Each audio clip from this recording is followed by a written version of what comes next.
Deixa eu te fazer uma pergunta. E se você juntasse todos os analistas da XP, do BTG, do Itaú, da Genial e perguntasse qual fundo imobiliário você colocaria na sua carteira hoje? Qual você acha que apareceria mais vezes? Eu fui pesquisar exatamente isso. Analisei as carteiras recomendadas das principais instituições do Brasil e o resultado me surpreendeu. Porque existem centenas de fundos imobiliários na bolsa, mas alguns nomes apareceram várias vezes. E teve um deles que praticamente virou consenso entre os analistas. E eu confesso que não era exatamente o que eu imaginava. Então fica até o final, porque o primeiro colocado foi o fundo mais lembrado pelas grandes casas de análise em 2026. E talvez você surpreenda com o resultado. RBRF11. Vamos começar pelo quinto colocado. Esse é um fundo conhecido como FOF, ou seja, ele investe em outros fundos imobiliários. Na prática, é quase como comparar uma carteira inteira de fundos imobiliários através de um único ativo. E existe uma característica interessante aqui. Ele funciona quase como um gestor de gestores, porque a equipe não precisa ficar presa em um único segmento. Se enxergar mais oportunidade em logística, aumenta a logística. Se enxergar mais oportunidade em shoppings, aumenta shoppings. Se enxergar mais oportunidade em crédito imobiliário, aumenta crédito imobiliário. Isso dá bastante flexibilidade para a gestão. E talvez seja exatamente por isso que ele continua aparecendo nas recomendações das grandes casas. Em quarto lugar aparece o XPML11, um dos maiores fundos imobiliários de shopping centers da Bolsa Brasileira. Quando você compra XPML11, você está comprando participação indireta em diversos shoppings espalhados pelo Brasil. E tem uma coisa curiosa. Durante muito tempo, muita gente acreditou que os shoppings perderiam relevância por causa do comércio eletrônico. Mas o que aconteceu foi diferente. Os grandes shoppings se transformaram. Hoje eles não são apenas lugares para comprar. Viraram centros de lazer, restaurantes, cinemas, serviços, experiência. E quando a economia melhora, o consumo costuma melhorar junto. Mais vendas, mais aluguel, mais receita. Talvez seja exatamente por isso que o XPML11 continua sendo um dos fundos mais lembrados pelos analistas. E em terceiro lugar aparece o KNCR11. Ele é um fundo bem diferente dos anteriores, porque ele não investe diretamente em imóveis físicos. Ele investe principalmente em operações de crédito imobiliário. É um fundo bastante conhecido por buscar rendimentos ligados ao CDI. E existe aqui um detalhe muito interessante. Enquanto muita gente reclama dos juros altos, fundos imobiliários desse tipo costumam se beneficiar bastante desse cenário, porque parte dos seus rendimentos acompanha justamente os juros da economia. Talvez seja por isso que os KNCR11 seja visto por muitos investidores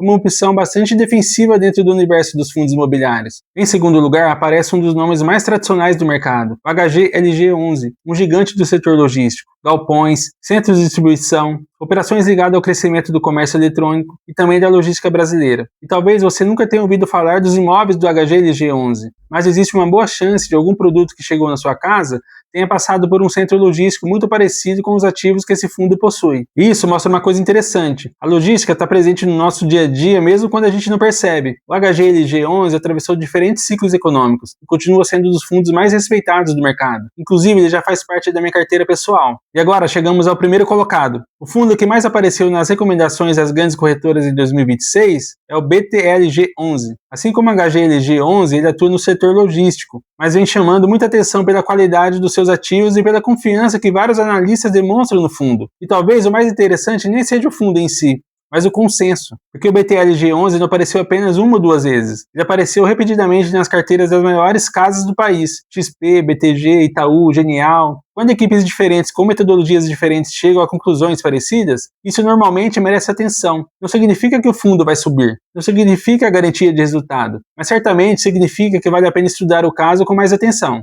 Mas agora deixa eu fazer um alerta, porque aqui mora uma armadilha enorme. Muita gente pega uma lista como essa e transforma numa lista de compra, vê os nomes e compra os ativos, e acha que o trabalho terminou. Só que investir não funciona assim. Um fundo ele pode fazer sentido para uma pessoa e não fazer sentido nenhum para outra pessoa, porque depende do objetivo, depende do prazo, depende da estratégia, depende do perfil de cada um e principalmente daquilo que você está tentando construir. Usar recomendações para encontrar ideias é ótimo. Usar recomendações para substituir o próprio pensamento já é perigoso. E sabe o que mais me chamou a atenção nessa pesquisa? Não foi um fundo específico, foi o padrão, porque os analistas eles continuam priorizando ativos ligados à economia real, galpões, shoppings, crédito imobiliário, ativos capazes de gerar renda. E tem uma coisa que eu percebo há algum tempo: ninguém constrói patrimônio porque encontrou um fundo mágico. Porque patrimônio normalmente aparece quando a pessoa encontra bons ativos e dá tempo para eles trabalharem. O investidor muda, o cenário muda, os juros mudam, mas a importância da paciência continua sendo exatamente a mesma. Então, se eu tivesse que resumir esse vídeo em uma frase, seria essa: não olhe para essa lista como uma lista de compras, olhe para ela como uma lista de estudos. Porque talvez o maior valor não esteja em descobrir qual fundo apareceu mais vezes, talvez esteja em entender por que ele apareceu. E quanto mais você entende isso,